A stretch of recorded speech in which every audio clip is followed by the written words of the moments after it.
Well, it's called the Small Business Optimism Index, although what we saw this month was small businesses are not optimistic whatsoever. It is Tuesday, September 10th, and we got the report for August this morning, and there's really not a whole lot of positive that I can find in this report. Let's dig into the details because it breaks it down into a lot of different areas of small businesses and their opinions on the economy, on businesses, on earnings trend. First of all, the index itself, it did drop for the first time in 5 months. Remember, we had gotten a little bit of stabilization in this, but it did drop for the first time in 5 months, and it was the biggest monthly drop we've actually seen since June of 2022.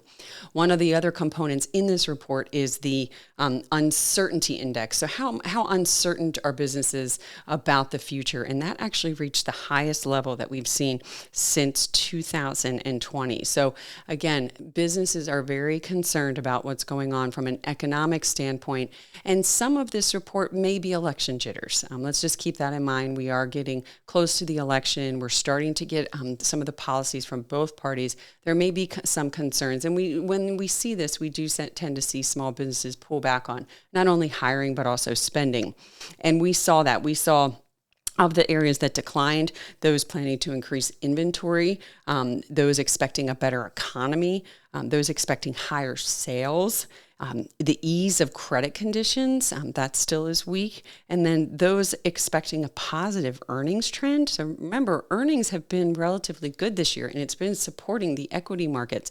But those expecting a positive earnings trend actually fell to the lowest level we've seen since March of 2010. So again, not a great report for the economy. The Fed's looking at this. We're still not thinking it's going to make any change to what they do in September. They're probably going to come in with a 25 basis point rate cut.